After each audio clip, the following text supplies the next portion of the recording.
Please comment where you are watching in the world. 2 summers ago, I matched with a girl on Bumble while living in Seattle. I'd tried Tinder and Plenty of Fish before, but I kept running into the same problem. No one wanted to actually meet up. It was all small talk and ghosting. So when I heard that Bumble gave women the power to start the conversation, I figured it might help filter out the ones who weren't genuinely interested. At first, it felt like more of the same, matches but no replies. But eventually, persistence paid off, and I matched with someone who seemed genuinely into me. Let's call her Maria. Maria was sweet, engaging, and passionate, especially about her hobbies. We didn't have a ton in common, but her excitement for the things she loved made me want to learn about them. Her biggest obsession was Japanese anime. I hadn't watched anything animated since the early 2000s, but I was fascinated by how detailed and dramatic some of the anime art could be. She was especially into a series called Attack on Titan. Huge people fighting regular-sized people, essentially, but drawn in a way that looked like museum art. We went on a few dates, and by the 4th one, she invited me back to her place in Capitol Hill. Within an hour, we were making out on her couch with some Netflix nature doc playing quietly in the background. Things were heating up until she suddenly pulled away, got up, and disappeared into her bedroom. I figured she was going to change into something more comfortable, or maybe freshen up. Instead, she came back out with her laptop. She smiled and said, "I want to show you something." Now, Maria had hinted that she was into some lewd stuff. Her words, not mine. So I thought maybe it was going to be some spicy artwork or a weird meme. What she showed me, though, was a folder full of anime-style drawings of semi-undressed characters, mostly girls, some with cat ears or tails. It was a bit unusual, but honestly, not unappealing. The drawings were well done, and I could see why she liked them. She told me it was kind of her fantasy, to recreate that aesthetic in real life, that she just needed to find the right guy to try it with. She looked at me in a way that made it clear she thought I might be that guy. I was blushing so hard I probably looked like I had a sunburn. I'd never done anything remotely experimental in past relationships, so the idea was exciting, if a little intimidating. We cuddled for a while after that, and when things calmed down, she invited me to sleep over. No expectations, just sleep. Later that night, though, I was still, let's say, unresolved. I didn't want to wake her or do anything weird next to her sleeping body, so I quietly got up and went into her living room to try and take care of things on my own. Her laptop was still there. I knew her password, Taro, the name of her late pet chinchilla, so I logged in and opened the same folder she'd shown me earlier. Only this time, I noticed something odd. The folder with the pictures she'd shared wasn't the only one. There were dozens of others, all named in what looked like Japanese or random symbols. One folder had no preview image at all, just a blank name like, or something. I hesitated. What if it had pictures of her? I didn't want to invade her privacy, but curiosity got the better of me. I figured I'd take a quick peek, and if it was anything personal, I'd close it immediately. So I opened it. At first, it seemed like more of the same, anime content. But then I opened a GIF. It started as a typical scene, a girl on her knees in front of a guy. But then the guy pulled out a gun and aimed it at her forehead. I froze. Before I could even react, he pulled the trigger. The GIF looped. The headshot, the gore, the continuation of the act, it just kept playing. I slammed the laptop shut and sat there stunned. I'm not squeamish, but this was something else. It wasn't just violent, it was gleeful in its violence. The animation was detailed to a grotesque degree. I reopened the laptop, thinking maybe it was a one-off. But the deeper I went, the worse it got. There were still images, before and after style. In one, a girl was restrained in a bizarre metal contraption. In the second image, she was clearly dead, dismembered, mutilated, organs spilling out in nightmarish detail. Some of the characters weren't even human. There were monsters, insects, things I didn't recognize. Then I noticed another folder tucked away at the bottom. Its label was just garbled text. I opened it. These weren't animated. They were real videos. Real deaths. Some of the videos looked like accidents, dashcam footage, falls, but most appeared to be actual murders. Executions. Torture. I couldn't even process what I was looking at until I read the accompanying text files. Someone, maybe Maria, maybe not, had written detailed commentary for each video. One note described how serene a victim's face looked after death, and how the author envied that stillness. Another referenced wanting to feel what it was like to take life and feel it stop under your hands. It wasn't just morbid curiosity. It was lust. I backed out, closed the laptop, and sat there breathless. Whatever fantasy Maria had shared earlier, that was the surface. This was the abyss. I quietly grabbed my things, snuck out, and never looked back. I blocked her on everything. For a few weeks, I felt kind of empty. I'd actually liked her. She was funny, creative, smart. There was real potential there. But that night cracked something inside me. I couldn't shake the feeling that I'd caught a glimpse of something I was never supposed to see.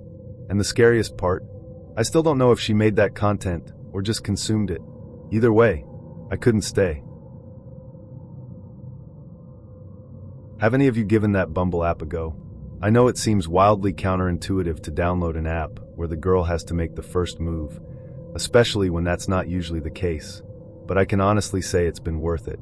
That said, the single worst thing that happened to me in 2020 came directly from a Bumble date. So it all kicked off when I matched with a girl from Luxembourg named Zaya. After a couple of days of chatting, we decided to meet up at a little cafe in Soho for a few coffees. We hit it off right away, chatting about everything and nothing, like we'd known each other for years. 1 hour turned into 2, then 3, and neither of us was ready to call it a night. Neither of us drank alcohol that evening, she for religious reasons, me because I'm a bit of a fitness nut. While she sipped on mocktails, I was hammering the espressos. Eventually, I needed to relieve myself so badly, I was nearly doing the entire river dance in front of the one-person toilet door. This happened every 30 minutes, on the dot, throughout the night. I had to keep interrupting our conversation, apologizing as I darted off to the loo. I felt ridiculous having to dash off so often, but every time I came out, she just smiled and waved me off with a bit of light teasing, joking that I had the bladder of a toddler. But then, one time I came out of the restroom, and she wasn't alone. Someone was sitting in my seat. At first, I thought she'd bumped into a friend. She looked pretty at ease talking to him. But nope, it was the total opposite. I walked up behind him, placed my hands on his shoulders in a playful way and said, "I think you're in my seat there, mate." Not aggressive, just a bit of banter. I expected him to smile, maybe introduce himself, or at least step away. Instead, he turned and gave me this look like I'd just spat in his drink. And then Zaya gave me a look, one that said, "Help." That's when I realized they didn't know each other. Apparently, he'd been sitting alone, having some tapas and wine, and had been making eyes at Zaya. When I went off for yet another bathroom break, he seized the opportunity, slid into my seat, and started flirting with her in a way she later described as so over the top it made her want to throw up her nojito. I had to ask this guy, politely at first, to leave us alone. He eventually got up, but not before trying to stare me down. I had a few inches on him, and yes, that's height, you degenerates, and I knew from one look he hadn't touched a dumbbell in years. He was trying so hard to be some fantasy version of a heartthrob, it was laughable. Like a chocolate pistol, looked dangerous but would melt under pressure. But as I found out later, looks can be dangerously misleading. After that awkward moment, Zaya and I laughed it off and carried on with our evening. She could see over my shoulder and kept tabs on whether the guy was still there. I couldn't see him, just the wall behind her, so I had to trust her updates. I figured he'd leave after being publicly humiliated, but he didn't. He stayed, still watching. Then when I walked Zaya home through Times Square, he got up, paid, and followed us. I looked over my shoulder, and yep, there he was again. He tried to keep up the intimidation game, glaring from under his brow, but he was too drunk to pull it off. It was more comical than threatening. Still, we were being tailed, and it was unsettling. When we reached her building, I asked if she was okay going in with him, possibly seeing where she lived. She admitted she wasn't thrilled about it, but said with 50 or 60 apartments, the odds of him figuring out which one she was in were slim. Surprisingly, she was more concerned about me. She invited me up for a nightcap, not to hook up, just to play it safe. I wasn't going to turn that down. We sat in her apartment for about an hour, sipping some bizarre ginger tea and checking from her bathroom window to see if he was still down there. He wasn't.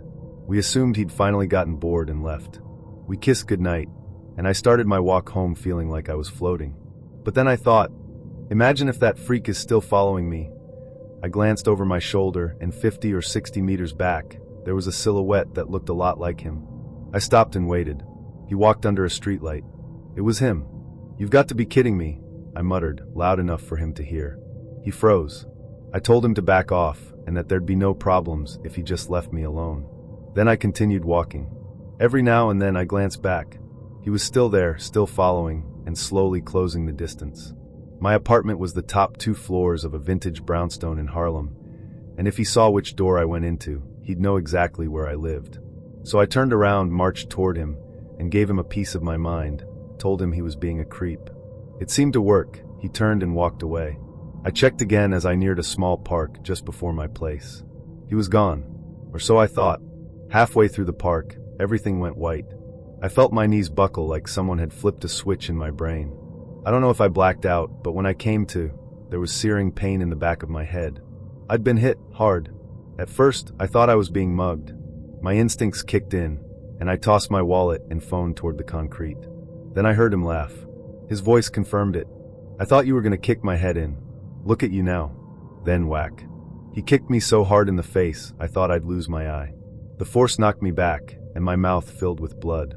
My teeth scraped together, some were chipped. I spat and tried to stand, using a nearby fence for support. Then he jumped on me again. This time, he didn't strike.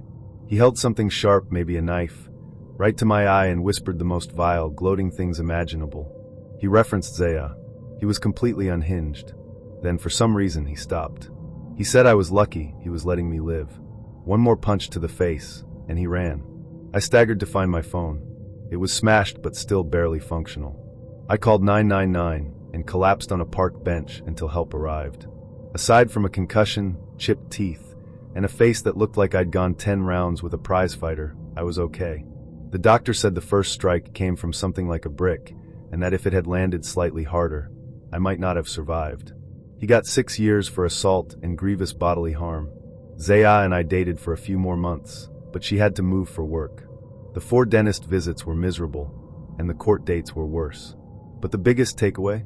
One harmless-seeming date can spiral into months of trauma. Bumble? No thanks. I'm done with that app. I once went on a Bumble date with a guy who looked like a Disney prince raised in a biker bar. I swear, he was the most stunning man I'd ever seen. Tall, chiseled jaw, tattoos covering most of his arms and neck. I wasn't even surprised when he casually mentioned he'd done 18 months in Maricopa County Jail for some BS where a guy got stabbed. That was his exact phrasing. I know, enormous red flag. But I didn't care. He was so ridiculously attractive that it short-circuited my better judgment. Plus, I've always had this skeptical view of the justice system in the US, so I told myself, maybe it was just a misunderstanding. We met for drinks in Echo Park. He was sweet, paid for everything, and acted like a complete gentleman. Unlike a lot of guys who spend the entire date talking about themselves, he kept asking me questions. What I was into, where I went to school, what kind of music I liked. It was refreshing. When I told him I played classical guitar and had performed in a few concerts back in college, his eyes genuinely lit up. I still play a lot, though these days I lean more toward gypsy jazz than Rodrigo y Gabriela. I mentioned that my grandmother was from Andalusia, and that flamenco had always felt like something passed down in my blood. He told me, "Your passion is captivating." I melted a little inside. It felt good to be seen. After a couple more drinks, the conversation got looser, more playful. He walked me to my Uber at the end of the night, and I was debating whether to kiss him when he suddenly said, "If I wanted you to remember me forever, I'd break your ring fingers. They don't heal right, so every time you played, you'd think of me." I just stood there, completely blank. For a second, I wasn't even sure I'd heard him right. I laughed nervously, thinking, okay, maybe that was just a really dark joke. But it was the kind of comment that smacks of hidden intent.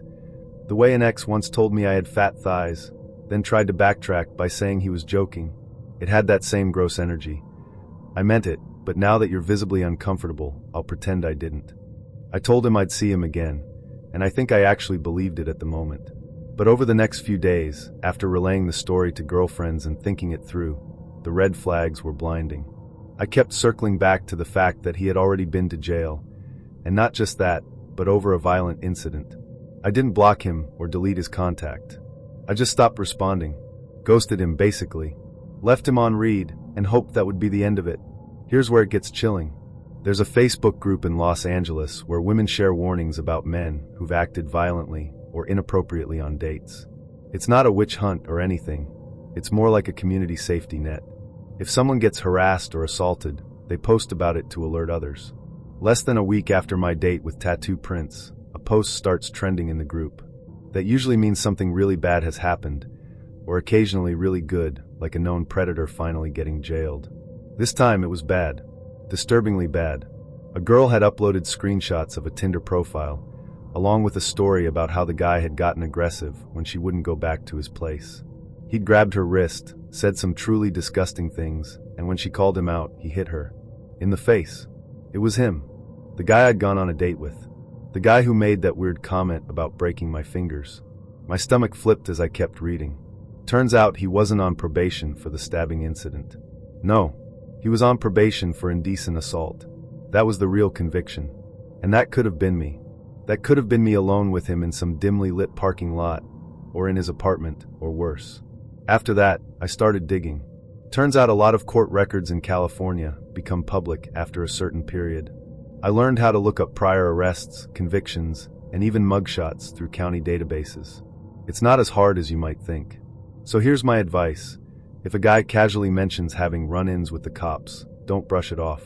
You can find out if he's telling the truth. You can find out what he's hiding.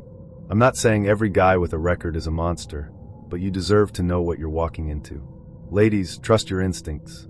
If something feels off, it probably is. And if a guy ever jokes about hurting you, so you'll never forget him, don't give him the benefit of the doubt. Run. Back in the spring of 2018, I was living in a tiny, overpriced apartment in Manhattan's East Village with my best friend in the entire world. We'd both moved to New York around the same time, two small-town girls trying to make it in the big city, and instantly bonded over our matching accents and mutual confusion about subway transfers. She was from a little place outside Asheville, North Carolina, and I was from a small town just over the state line in Virginia. We'd both grown up with dirt roads, bonfires, and Friday night football games.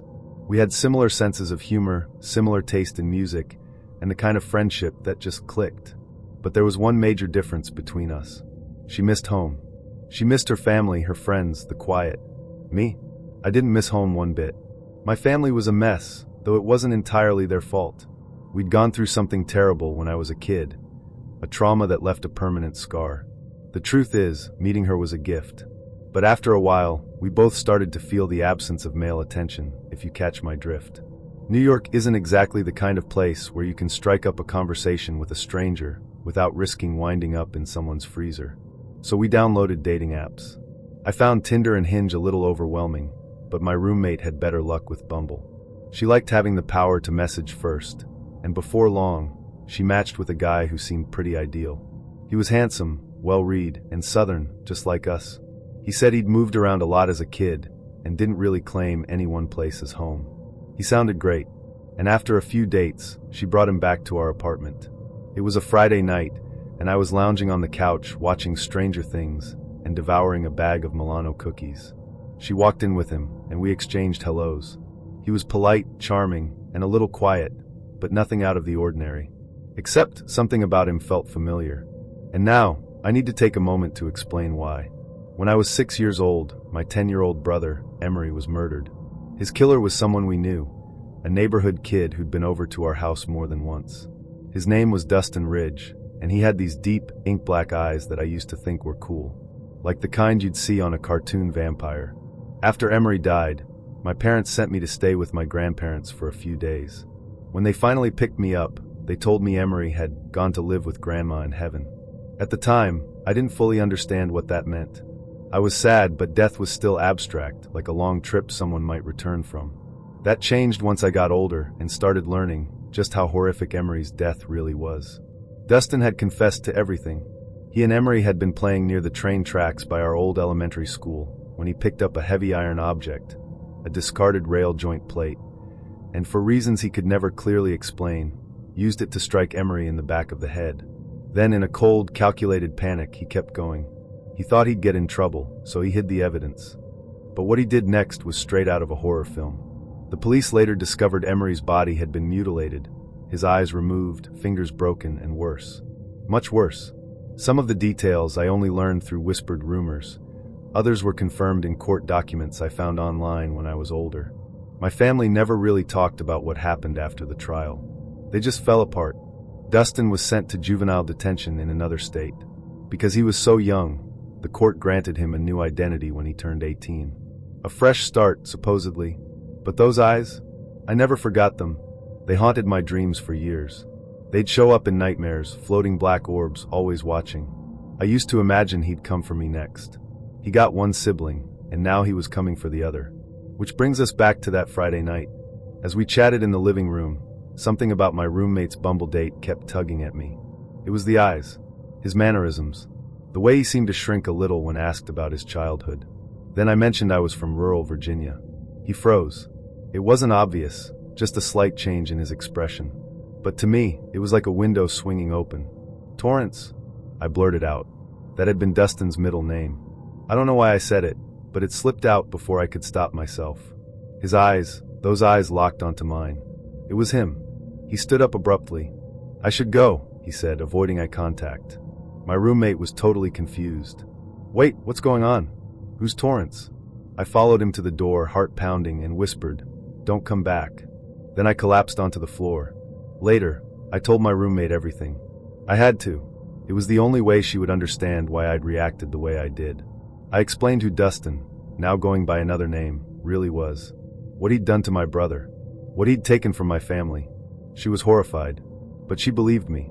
We sat there in stunned silence, trying to process how low the odds were that of all the apartments in all the boroughs in New York City, my roommate would bring home the one person who'd destroyed my childhood.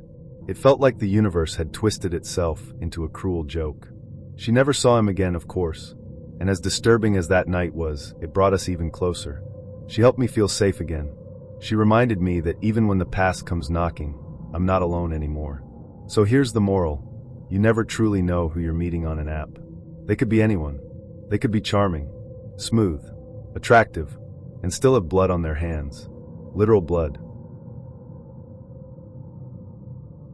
This one isn't my story, but it happened to my friend Sienna, and since she refuses to write it out herself, I'm doing it on her behalf, with full permission, of course. So a few years ago, Sienna matched with a guy on Bumble while living in Austin. They hit it off immediately. The banter was electric, and before long, their messages started getting intense. Playful, flirty, and eventually full-on spicy. According to her, it was the kind of texting that makes you double-check to see if your neighbors are reading over your shoulder. The guy seemed confident, charming, and knew exactly what to say. He was also really cute, like, I know I shouldn't trust this man, but I will anyway levels of cute.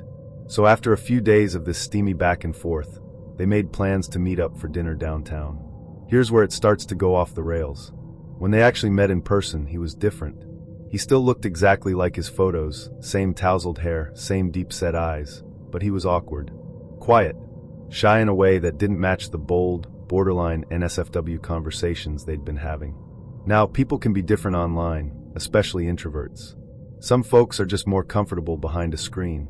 So Sienna kept it cool and didn't judge. They chatted about music, favorite movies, the usual first date stuff. And slowly, he started to loosen up. After about 45 minutes, he was laughing, telling stories, and generally acting like the person she thought she'd been texting. Then the topic of exes came up, and Sienna, half teasing, decided to reference something flirty he'd said in their Bumble chat. Something mildly suggestive, nothing over the top. She figured it'd make him grin or blush at the memory. Instead, he turned pale. Like, I just watched someone get hit by a bus pale. Then, with a nervous laugh, he said, "Okay, I have to admit something." Sienna braced herself. Was he married? Was his name fake? What? Nope. The person you were texting on Bumble, that was my mom. She thought she'd misheard. I'm not great at dating stuff, he went on. So she handles it for me. She usually sets things up and lets me know when and where to go. Sienna blinked. Your mom? He nodded, completely serious. She was horrified. Like, this wasn't just some helicopter parent situation. This was full-on Norman Bates territory. Not only had she been sexting with someone's mother, but she had no idea how much that woman had told her son. Did he know what she'd said? What photos she'd sent? Had he read them? The blood drained from her face. She told him she needed to use the restroom, stood up, and walked straight out of the restaurant without looking back. She called me that night, still crying. She said the whole walk home felt like a fever dream. She couldn't stop replaying the messages she'd sent. The photos. The things she'd confessed. All of it, now tainted by the knowledge that she hadn't been talking to him at all. And the worst part, the guy didn't even seem to understand why it was so disturbing. He thought she'd be impressed by his honesty. Instead, she was traumatized. So yeah, there are red flags, and then there's this. If someone tells you their mom handles their dating life, run. If you feel like you're having the spiciest convo of your life with a guy who seems too good to be true, maybe double check that he's not farming out his Bumble replies to a parent. Dating is weird, but that's another level. Saturday nights in downtown Portland can transform the whole city into another world. In the daylight, you'll see parents walking hand in hand with their kids, professionals sipping espresso outside of bookshops, and joggers weaving their way through tree-lined blocks. But when the sun disappears behind the hills, the streets switch personalities. Orange streetlights flicker to life, casting their glow over alleyways now teeming with stumbling drunks, wide-eyed partygoers, and those who've lost track of both time and sobriety.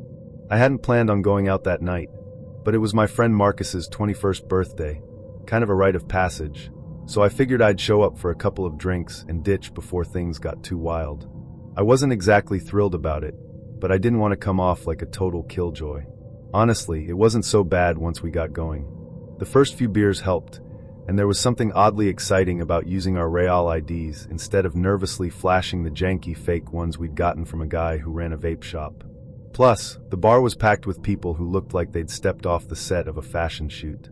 I couldn't help but notice how stunning the women were: bartenders, servers, patrons. It was like every corner held someone who could have been on a magazine cover. Then I saw her.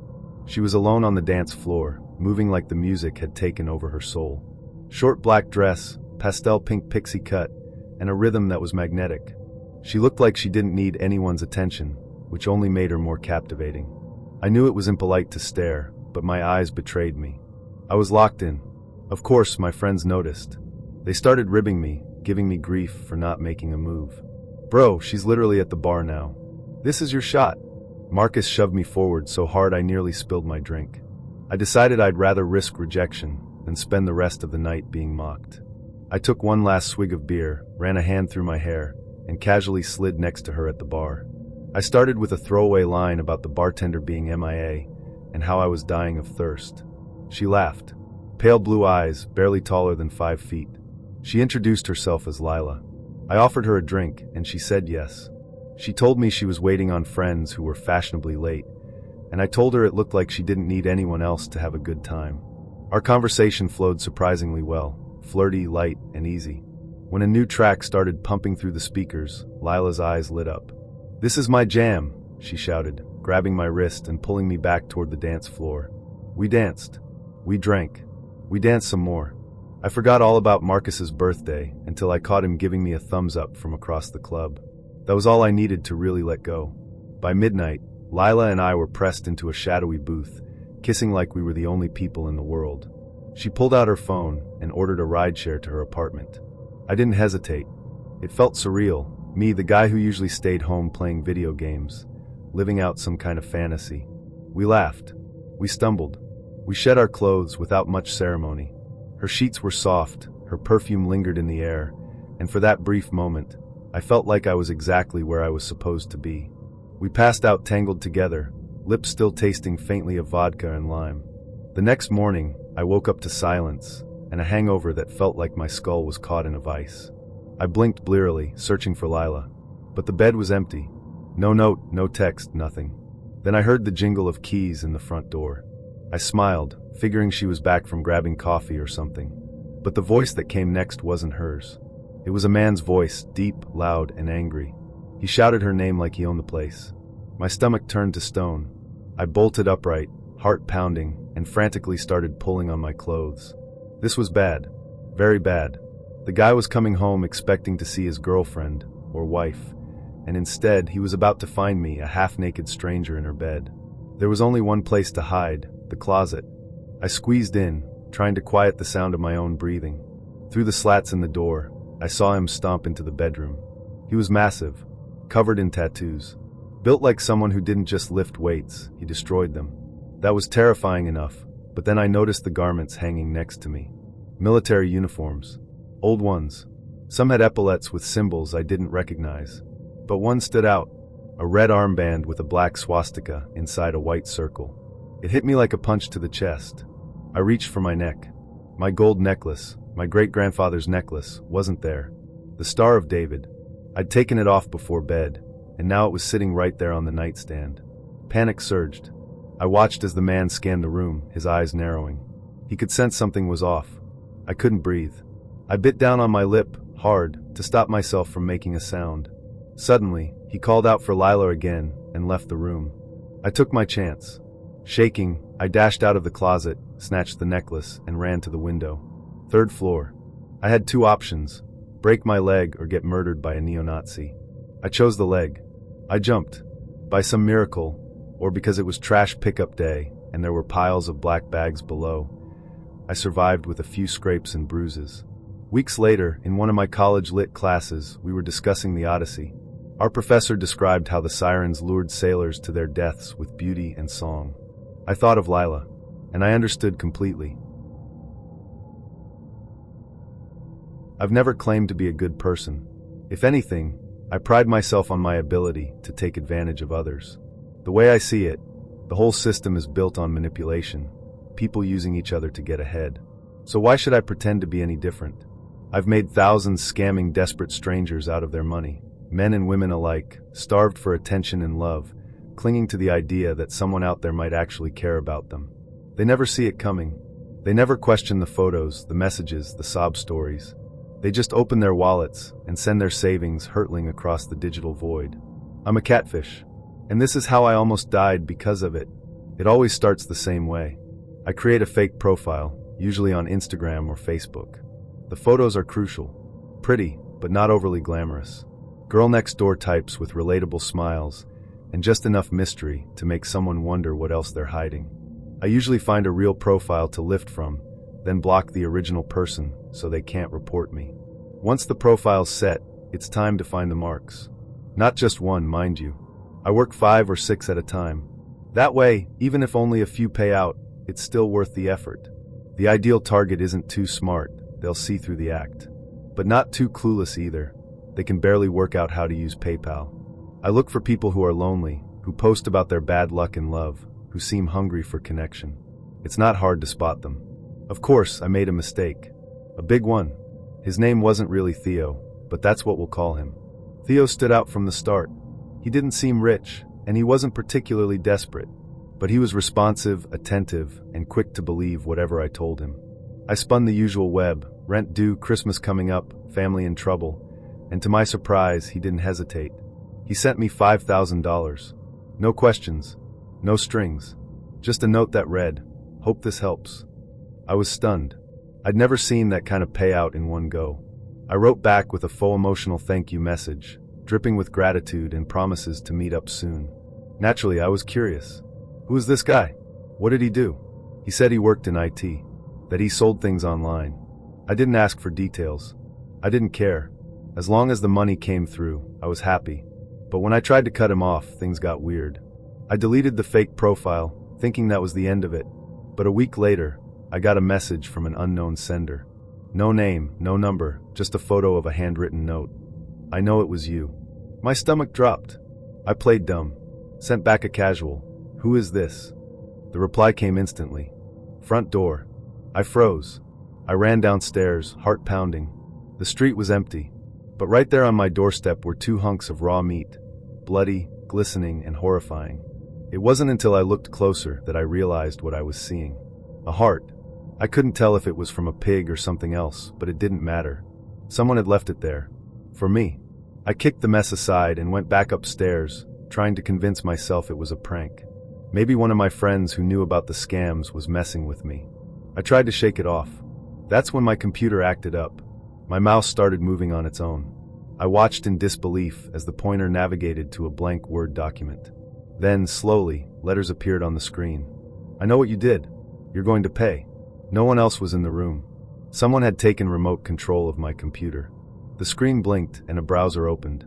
A video began to play, grainy, shaky footage from what looked like a jungle.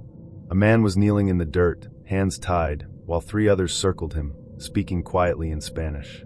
One of them raised a machete. I shut the whole system down at the plug. But it wasn't over. My phone rang. A distorted voice whispered threats I'll never forget. I can't reveal how Theo tracked me down. He made me swear I wouldn't. But I can tell you this, I returned the money. Every cent. I offered to pay more, just to make it stop. He said it wasn't about the money. It was about the lesson. Some people, he said, are nothing but sharks in suits, predators in disguise. But others? They're just shadows. Watching. Waiting. And if you cross the wrong one, they won't just ruin your day. They'll ruin your life. I've never catfished anyone since. And I never will again.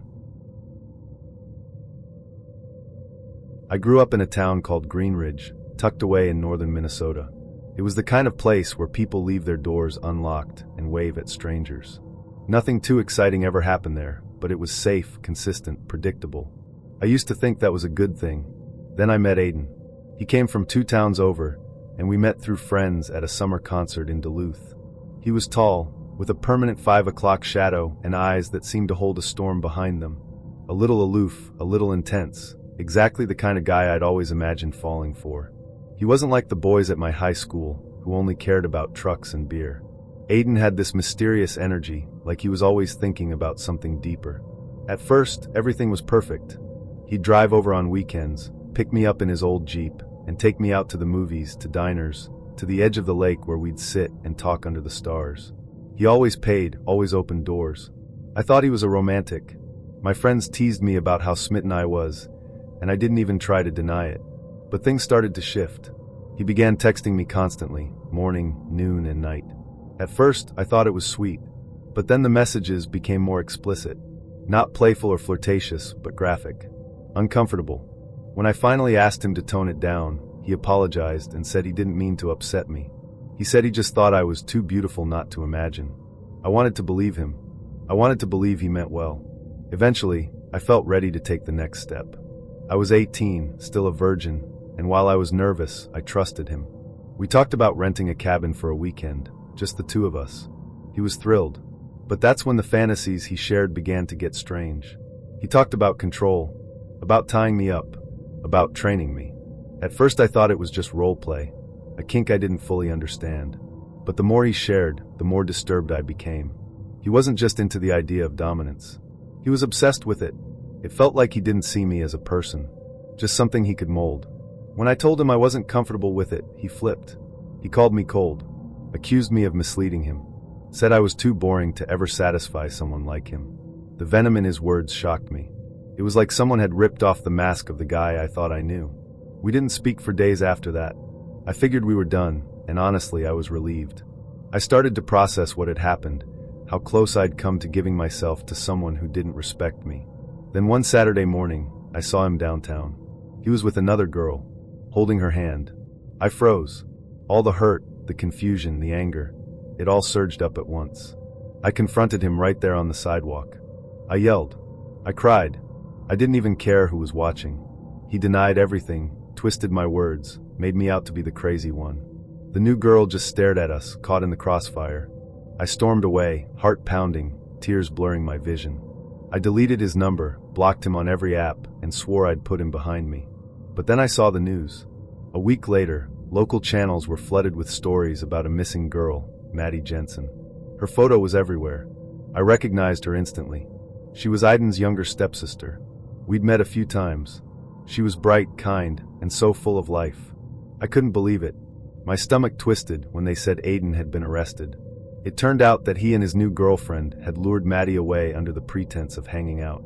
Only they hadn't taken her home. They'd taken her to an abandoned property outside of town. The details that came out during the trial were horrific, things I wish I could scrub from my memory. He hadn't just wanted control. He wanted to own someone, to break them. And when I remembered the things he'd said to me, the messages he'd sent, I realized how close I'd come to being next. I told my parents everything. They were horrified. My mom cried and held me for hours. My dad looked like he wanted to drive to the jail and confront Aiden himself. I gave a statement to the police, told them what I'd experienced. It didn't bring Maddie back, but it helped paint the full picture of who he really was. People often say girls have it easy when it comes to dating, that we have our pick, that we're the ones holding all the power. But let me tell you, sometimes it's not just difficult. Sometimes it's deadly. Being single on Valentine's Day sucks. It sucks even more when you work at a trendy restaurant in the middle of downtown Austin, wiping down tables for love-struck couples who are too busy feeding each other forkfuls of filet mignon to notice you're practically bathing in their leftover creme brulee and shame. Don't get me wrong, the Hollow Oak is a great place to work. The tips are respectable, and the staff mostly knows how to keep things professional. But that doesn't make it any easier to spend February 14th watching people flirt and fawn over one another while you're busy bussing their dishes and trying not to think about how long it's been since someone touched your hand with genuine affection. So, in a moment of weakness, or desperation maybe, I re-downloaded Tinder. I told myself it was just for fun, just to browse. But deep down, I was hoping I might find someone, anyone, who could make me feel something besides exhausted and invisible. At first, it was the usual mess. Profiles of girls with bios that read like ransom notes. No hookups. Don't waste my time. If you can't handle me at my worst, and so on. I scrolled endlessly, half laughing, half cringing. But just when I was about to delete the app again, I saw her. Her name was Safia. 26. Pharmacy student. Trying to make the world a little better, her bio read. A blurry photo of her in a white lab coat. Another of her standing in front of some beach I couldn't identify. She had this gentle, almost solemn expression in every picture. Like she wasn't trying to look sexy, just honest. I swiped right, more out of admiration than expectation. We matched instantly. I stared at my phone for a few seconds, unsure of what to do. I didn't want to screw this up with a clumsy pickup line or some lame pun. So I just went with something simple. Good morning. I'm guessing you're up early for work. Hope your day goes smoothly. She messaged back within minutes. Morning to you too. Yeah, I start rotations at 7. It's brutal. Thanks for the kind words, smiley face. From there, we started talking. Not just small talk, either. Real conversation. We talked about music and terrible first dates. She told me about the time a guy took her to a dog park, then spent the entire time talking about his ex. I told her how I once got ghosted mid-meal, literally. She went to the bathroom and just never came back. Our chats flowed like we'd known each other for years. She was smart, quick-witted, and had this quiet confidence that was incredibly attractive. She didn't try to dazzle me. She didn't flirt aggressively. She didn't need to. After a few days of back and forth, I asked her if she wanted to grab dinner after my shift on Valentine's Day. I half expected her to say she was busy, but instead she replied with, "I'd love to. I hate spending that day alone." We agreed to meet at a Vietnamese place I liked, just off South Lamar. I'd been there a few times, and the food was consistently great. Plus, it stayed open late, which was perfect since my shift wouldn't end until 10:30. When I got there, she was already waiting. She looked even better in person. Tall, with warm brown skin that glowed under the soft light of the red lanterns hanging above the booth. Her hair was tied back in a neat bun, and she wore a simple black coat that made her look elegant without trying. I apologized for being late, but she waved it off. "You work. It happens." We ordered drinks, just tea for her, jasmine and strong. I went for a beer. She let me pick the dishes, since she confessed she wasn't super familiar with Vietnamese food. I recommended the chicken pho and some crispy spring rolls. Conversation was easy at first. We talked about Austin, how she'd moved from Milwaukee 2 years ago to pursue her degree. I told her I'd lived here all my life, and she teased me for being the rare local. We joked about college debt, bad roommates, and our mutual hatred of cilantro. But then, somewhere after the second round of drinks, the tone shifted. I asked about her family. Just a casual, "So, what do your folks think of you being all grown up and saving lives?" She smiled faintly. "My dad's proud, I think. He's always been complicated. Oh yeah, he works for the government. Back in Zimbabwe. Pretty high up too." I blinked. "Wow, like in healthcare?" She hesitated. "No, security. He was in the police force for years. Now he oversees things." Her tone was flat. There was no pride, no warmth in the way she said it. Just facts, delivered carefully. "That must be intense." "It is. He's a strong man. Respected. Feared even. Sometimes both." I didn't know what to say to that, so I asked about her mom. "She sent me here. For school. Said it was safer. More opportunities." There was a pause. I could feel the weight in the air, like something heavy had settled between us. I wanted to change the subject, but she beat me to it. "How about your parents?" I told her about my dad's obsession with classic rock and my mom's terrible cooking. She laughed, really laughed, for the first time that night. It felt like a victory. The rest of the evening was pleasant. We ate, we talked, we shared stories about growing up in completely different worlds. When the check came, I insisted on paying. She didn't protest. Outside, the air was crisp and quiet. We stood on the curb for a moment, unsure of what came next. "I'd walk you home," I said, "but I live like 6 blocks that way." She smiled again. "It's okay. I'll call a ride." There was an awkward silence. I wanted to kiss her, but something told me not to push it. Instead, I just said, "I hope we can do this again." "Yeah," she said. "Me too." She got into the car, and I stood there watching until it turned the corner and vanished into the night. For the next 2 days, I walked around in a daze. I couldn't stop thinking about her. The way she spoke. The way her eyes held things she didn't say. I texted her the next morning, thanked her for the evening. She replied a few hours later. "I had a good time.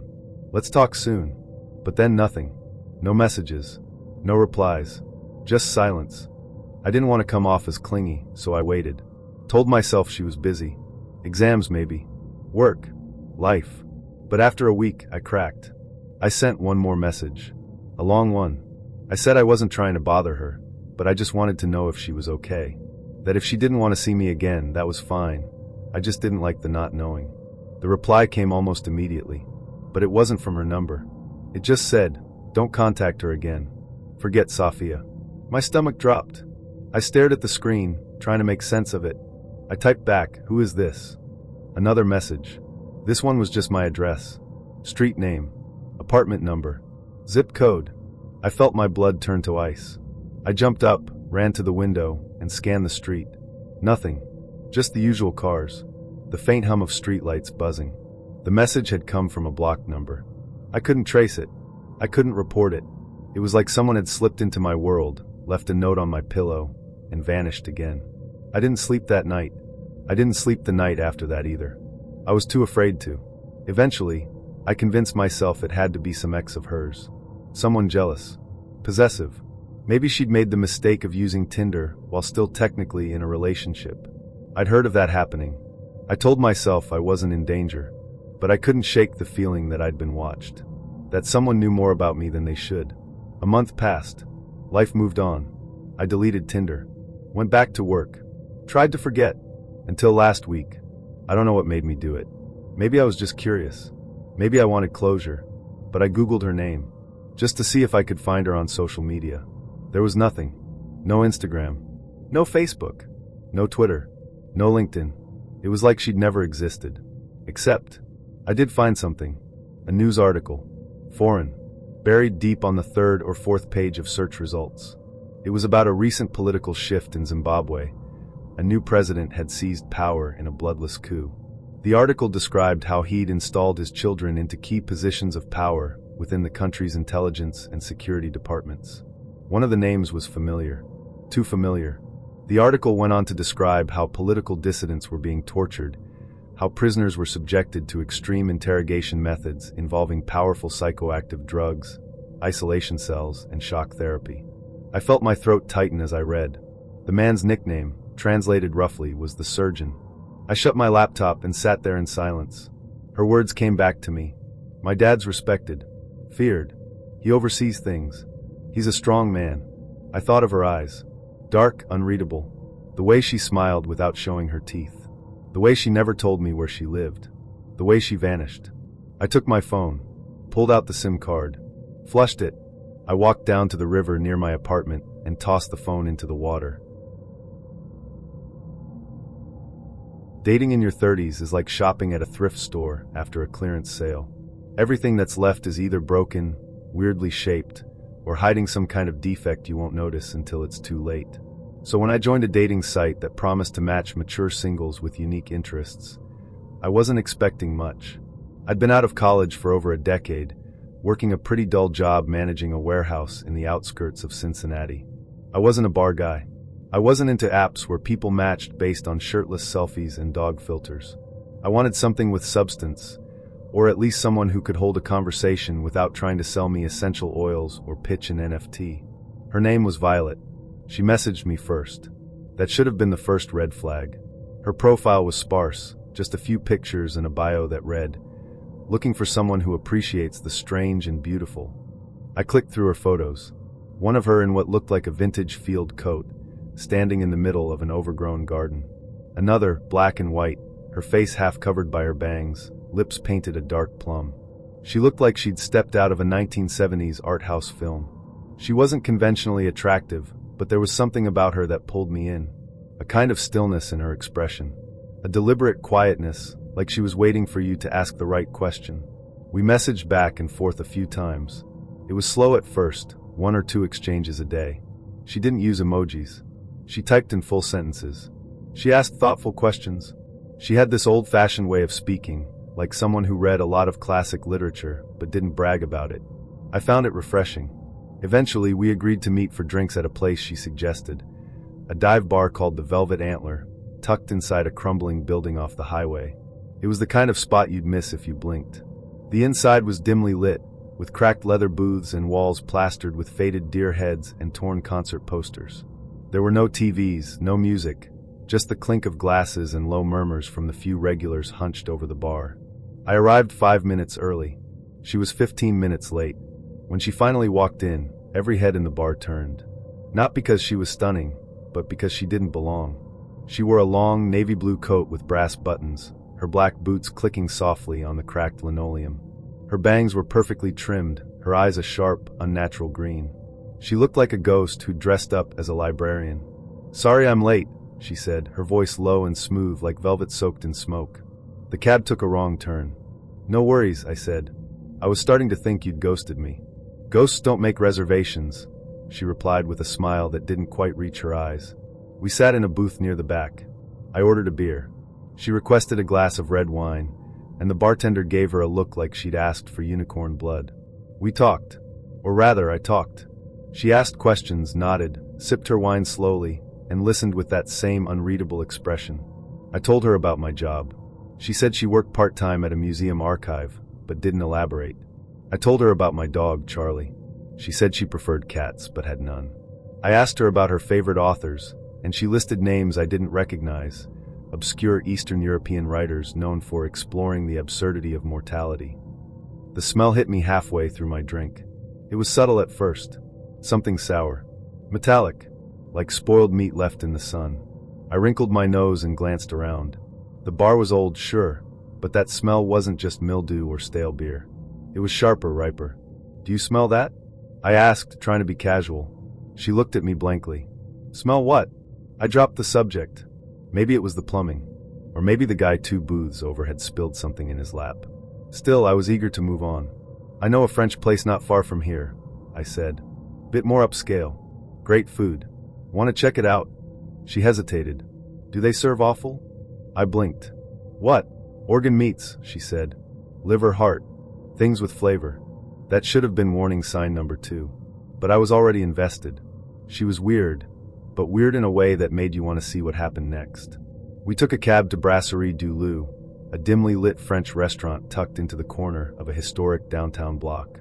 Velvet curtains, candles on every table, waiters in crisp white shirts and black aprons. It was the kind of place that made you instinctively lower your voice. The waiter seated us at a small table near the window. I ordered a bottle of red.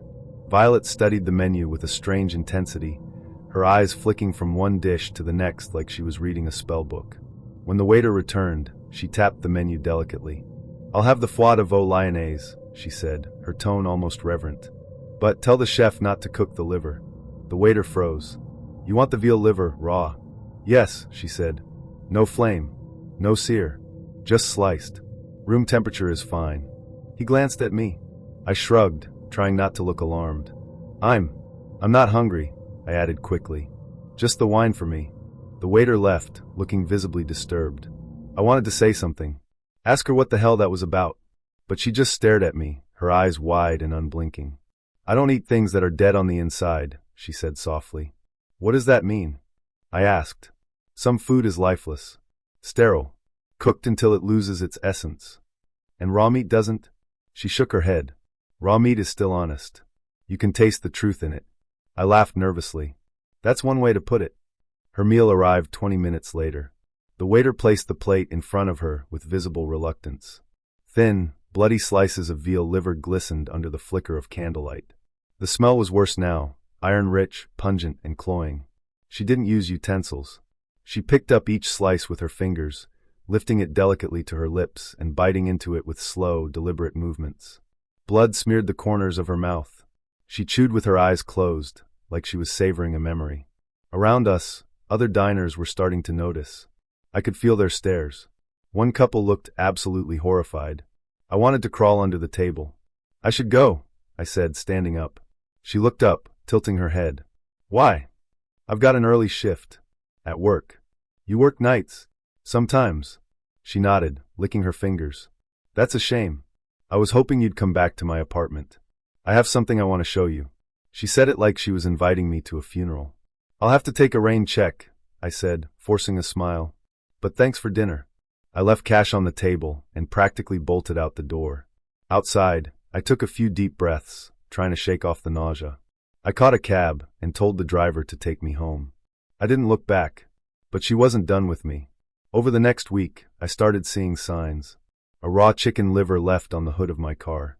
A napkin with my name written in red ink. At least, I hope it was ink, stuffed into my mailbox. Once, I came home to find a single, uncooked kidney sitting in a plastic container on my doorstep. There were no notes. No explanations. Just offerings. I filed a police report shortly afterwards for my safety.